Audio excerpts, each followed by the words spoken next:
Santa Rosa, California.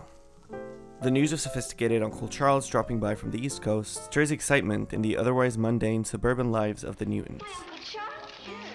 And as his train arrives at the station and plunges the sky into darkness, this excitement slowly morphs into fear.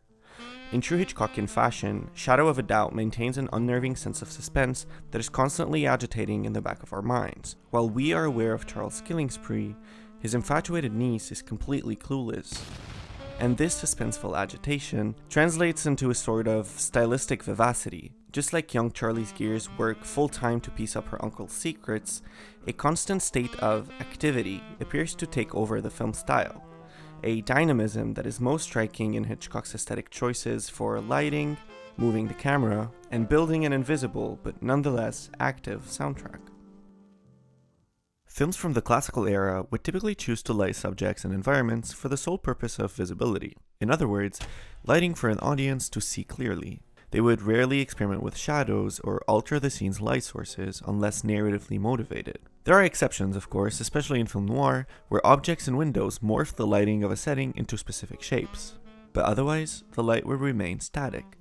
And for the most part, this worked. It did the job perfectly, but Hitchcock adds a bit of spice. In Shadow of a Doubt, Hitchcock and cinematographer Joseph A. Valentine utilized the suburban environment to create dynamic lighting in nearly every scene. Since most of the scenes take place during the day, sunlight is the primary light source.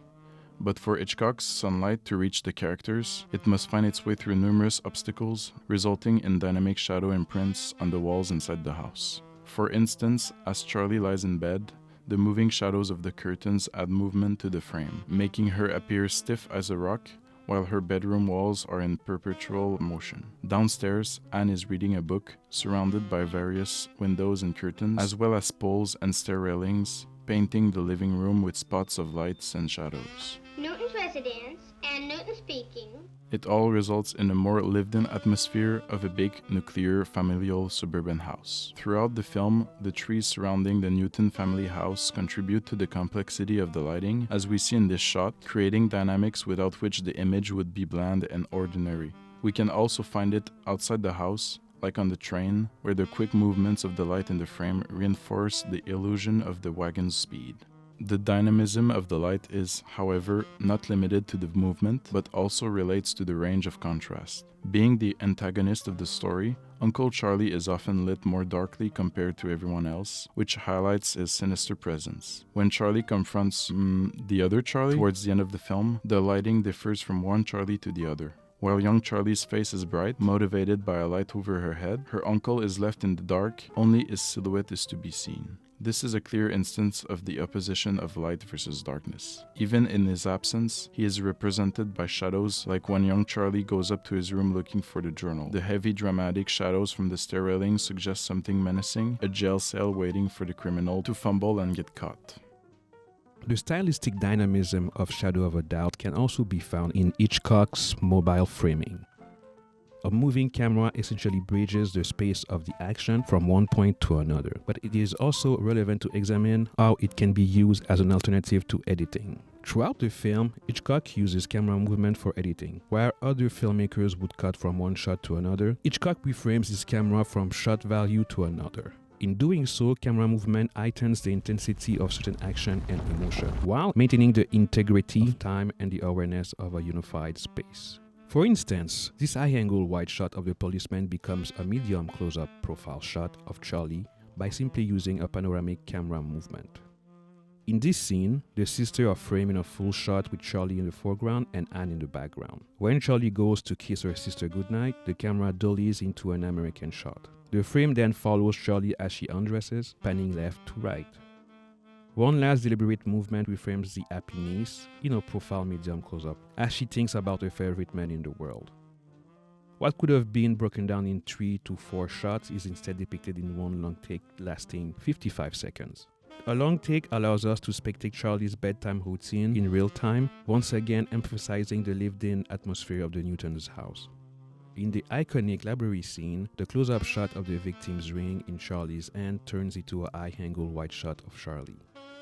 As the camera levitates, Hitchcock emphasized Charlie's shock, making her distraught figure smaller and smaller in the face of this tragedy.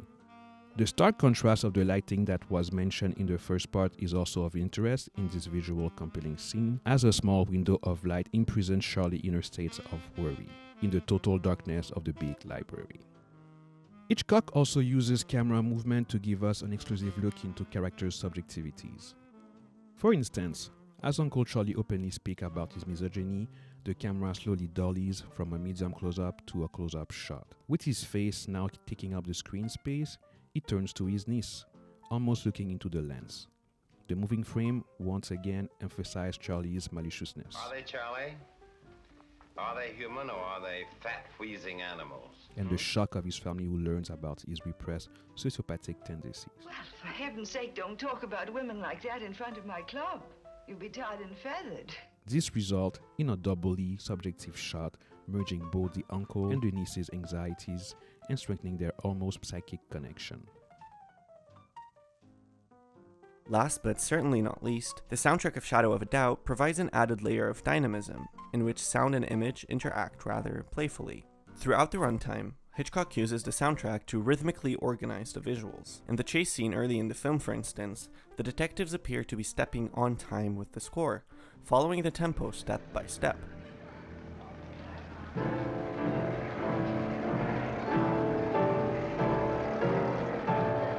A similar rhythmic coordination can be found in many other scenes, like the lights inside the Newton household gradually turning on with every ding of the clock.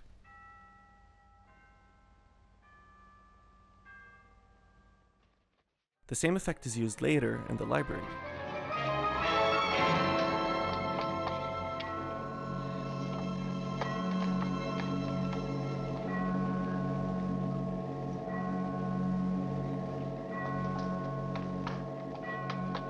This audio-visual rhythmic synchronization puts emphasis on the lateness of the hour, thus heightening the anxiety as we learn that young Charlie might not make it in time. The soundtrack then does not merely serve as a background of realism against which the action takes place, but it also doubles as an organizing stylistic element that adds to the dynamism of the film. A similar perpetual dynamism is found in the film's musical score. Composer Dmitri Tiomkin with an I makes reference to the Merry Widow Waltz by Franz Lehár.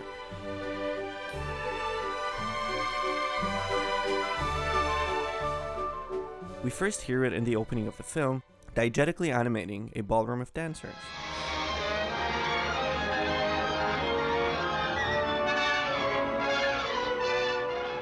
The same scene reappears numerous times throughout the film, interrupting the narrative with seemingly random intermissions. But to the attentive ear, this musical theme is encountered all over the soundtrack, like here,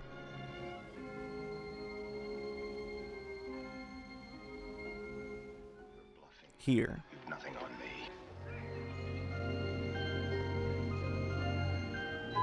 and also here. TS from BM. Those must be someone's initials. The waltz haunts the soundtrack as well as the characters in the film, who become obsessed with it. I can't get that tune out of my head. Maybe if somebody tells me what it is, I'll forget it. It's a waltz.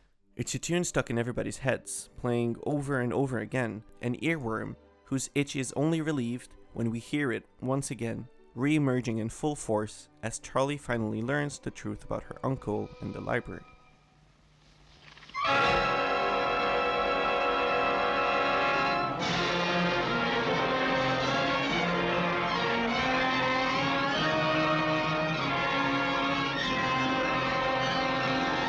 After that, Hitchcock invites us to watch in complete silence, nothing to distract us from the psychopathic uncle, not even a cute melody.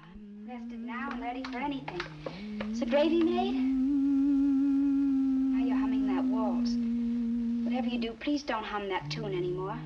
I've just got to... Silence so deep that we begin to hear through walls. You go in, I'll be in a minute. In this scene, for instance, we find another moment of Hitchcock editing without cutting. First through the moving camera, that is then taken further with the soundtrack as we hear the interior before we see it, while we remain outside, lingering in silence with a distraught Charlie trying to contain her devastation before going inside. Oh, she said she was a little edgy. I persuaded her to go for a little walk. She's calmed down now. Oh, I'm I'm so glad. I've saved a dessert for you, Charles. Oh, thank you, Emmy. We had an ice cream soda downtown. Oh, stick Daisy. Now off to bed you go. Off you go. Good night, Joe.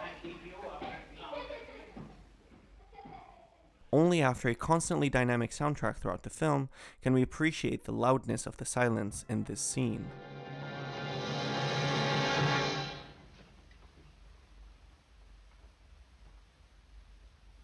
A confrontation without any words, a sinister pin drop silence that carries all the weight in the world.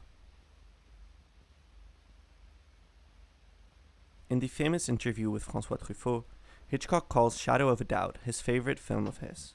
His daughter Pat later confirms the fact and explained that it was indeed his favorite because he loved the thought of bringing menace into a small town.